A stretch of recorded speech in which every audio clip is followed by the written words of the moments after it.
भैया कही के लोभ विडंबना, कीन न यही संसार। और भैया ये लोभ इतनी बुरी चीज है।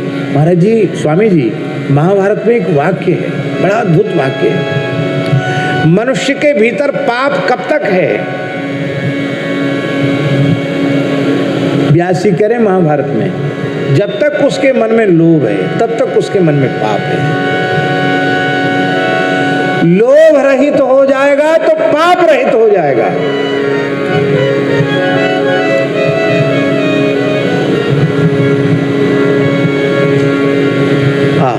लोभ रहित हो जाएगा तो पाप रहित हो जाएगा।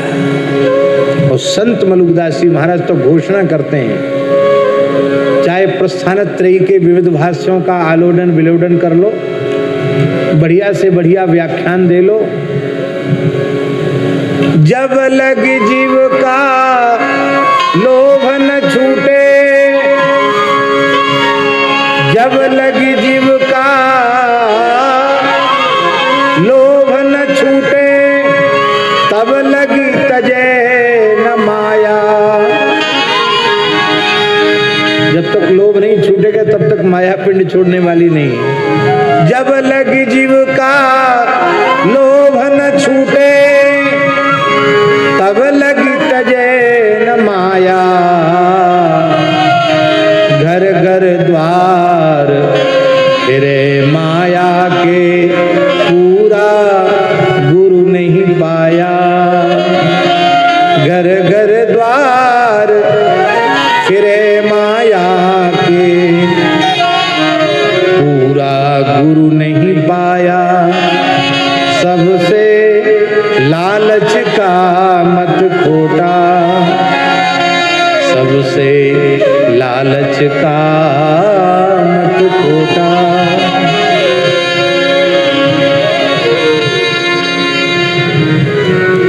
हमारा ऐसा मानना है भगवत कृपा से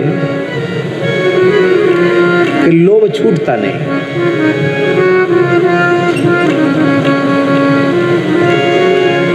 क्यों? इसलिए कि सत्यम शिवम सुंदरम लिखकर भगवान शिव ने हस्ताक्षर किया है।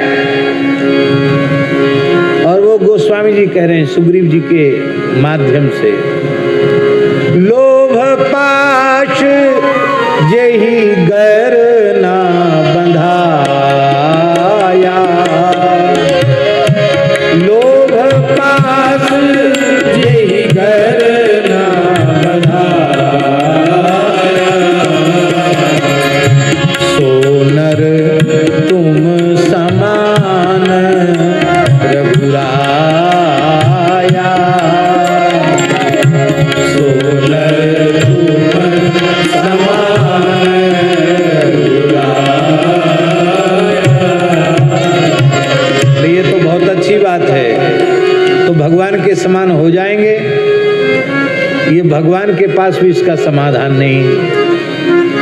मनु जी कहते, चाहूं तुम ही समान सुत, प्रभु सन कवन दुराव। वो भी तो समान ही मांग रहे हैं ना।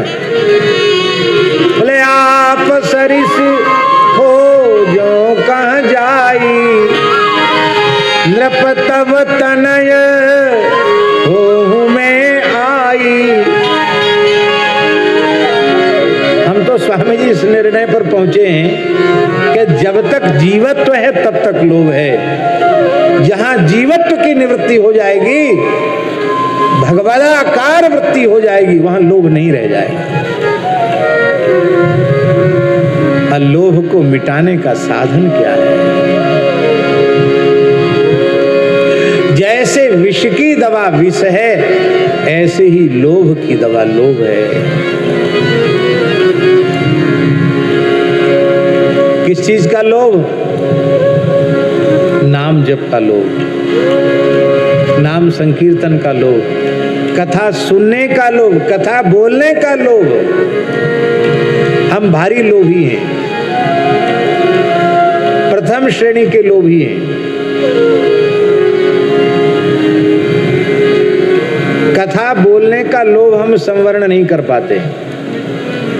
अब तो जल्दी छुट्टी दे देते हैं हम, अभी ज़्यादा दिन पुरानी बात नहीं है। अभी आखिरी दिन प्रवचन जो नंदगांव मनोरमा गोलोक तीर्थ में था भरत चरित्र पर, तो एक दिन बीच में नहीं कर पाए तो बैठ गए। हमने बोल दिया भाई जिसको जाना हो पधारो, हम तो मूड में हैं, हम तो बोलेंगे। जिसको सोना हो सो, जिसको प्रसाद पाना हो प्रसाद पाओ, किसी पर प्रतिबंध नहीं है। एक भी व्यक्ति न रहे तो भी तो हम तो बोलेंगे। जो बजाने वाले उनको भी मैंने बोल दिया कि आपका मन भर गया तो आप भी जाओ। हाँ।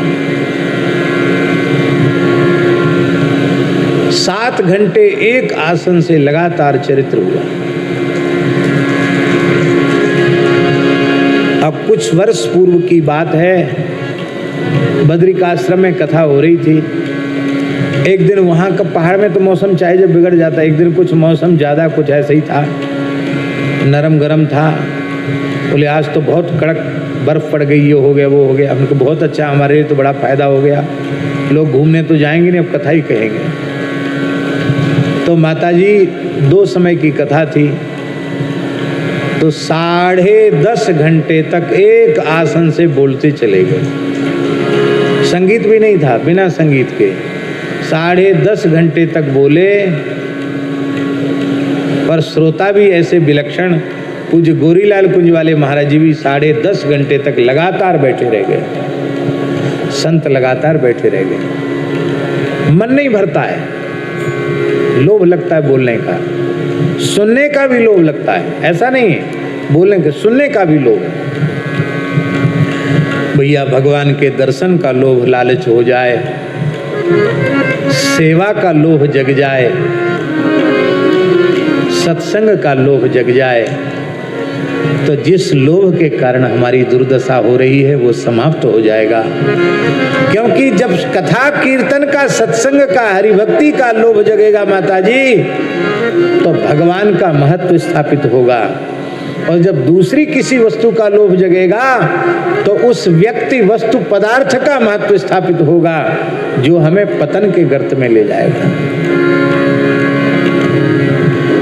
इसलिए स्यमंतकोपाख्यान का सबसे महत्वपूर्ण जो रहस्य है वो यही है कि यहाँ एक व्यक्ति धन के महत्व को स्थापित करने में लगा है सत्राजित, और उसकी दुर्दशा क्या हुई।